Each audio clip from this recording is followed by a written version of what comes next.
Pentingnya punya strategi sosmed yang proaktif dan reaktif. Nah, kamu pasti denger ya, akhir-akhir ini ada yang namanya TikTok Shop ya, tiba-tiba ditutup gitu ya.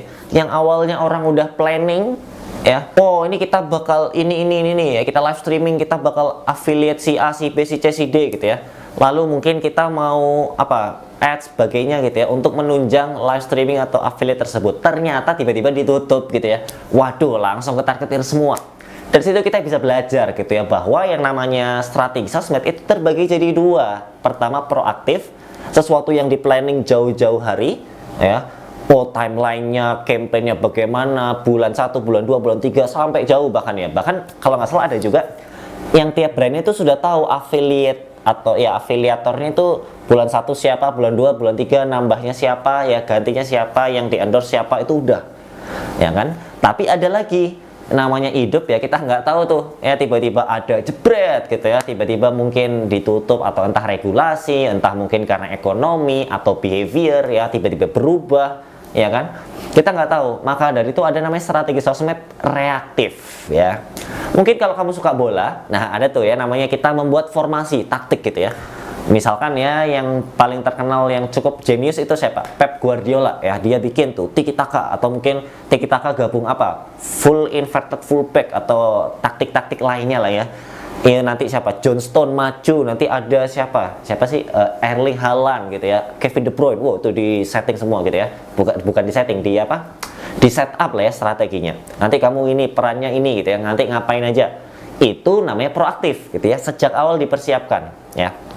Tapi kalau yang reaktif itu misalkan tiba-tiba musuh memberikan kejutan ya, ada substitut gitu ya, atau pemain pengganti yang nggak disangka gitu ya. Wah, atau yang awalnya diekspektasikan bertahan tiba-tiba musuhnya menyerang. Nah, bagaimana nih menanggapinya gitu ya? Atau mungkin gitu ya, ada yang tiba-tiba cedera ya, atau mungkin ada pemainnya tiba-tiba underperform sehingga kita harus ganti gitu ya. Yang awalnya kita ekspektasi lu bisa ya, tiba-tiba loh kok nggak bisa gitu ya, underperform atau stuck gitu ya. Mungkin strateginya A tapi ternyata nggak berguna, nah atau mungkin nggak works gitu ya. Akhirnya kita perlu pivot. Nah itu reaktif ya, ketika pertandingan harus cepat. Oke, ini awalnya menyerang ganti bertahan gitu ya, atau mungkin menguasai lini tengah, atau mungkin si A ganti deh sama si B gitu ya, dari bangku cadangan gitu ya, karena untuk mensupport bertahan misalkan kayak gitu. Ya sama dengan sosmed gitu ya. Oh ini nggak bisa nih, kita ganti gitu ya, platformnya ganti, switch ya, kita tetap live streaming tapi di platform apa. Nah itu bisa disesuaikan gitu ya. Sama dengan strategi sosmed juga gitu ya. Jadi itu terus kita tekankan ya, bagaimana proaktif iya tapi reaktif juga iya. Jadi apa? Proaktif itu soal kita mempersiapkan jauh-jauh hari, reaktif soal kita beradaptasi ya, gesit mungkin melihat sesuatu juga ya, dan langsung berubah gitu ya, dinamis juga ya. Nah, kalau kita berbicara proaktif ya kan, mungkin ada yang bilang ya, kan bisa itu diantisipasi gitu ya. Ya bisa gitu. Artinya apa? Artinya seiring pengalaman ya, pengalaman yang semakin mungkin jam terbangnya semakin tinggi ya, semakin jago atau semakin banyak makan asam garam gitu ya, itu akan membuat apa? Yang dulunya sifatnya reaktif menjadi antisipatif ya, atau proaktif tadi. Jadi bisa kok di switch ya.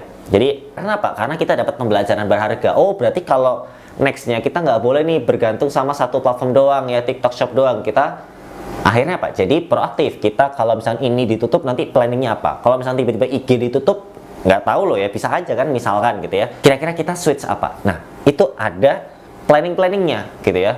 Oh ini kalau nggak ini kita ganti ini. Oh kalau misalnya si influencernya mungkin kita yang jadikan ambasador, mungkin ada quote unquote kasus jadi kena brand kita, sosmednya malah kita dirujak gitu ya, atau disilaturahmi, itu gimana planningnya ya. Itu akhirnya apa? Jadi proaktif gitu, bisa ya. Jadi awalnya reaktif, oh gitu kan, jadi proaktif. Nah tinggal bagaimana kita mempersiapkan strategi yang proaktif itu.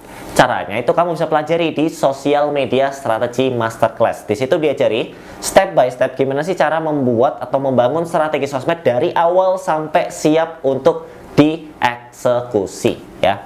Selengkapnya untuk Social Media Strategy Masterclass ya, kurikulumnya, topiknya itu by the way formatnya video on demand ya. Jadi atau online course gitu. Jadi kamu bisa pelajari kapan aja dan di mana aja.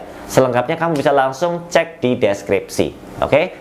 See you dan sampai jumpa di next video selanjutnya ya.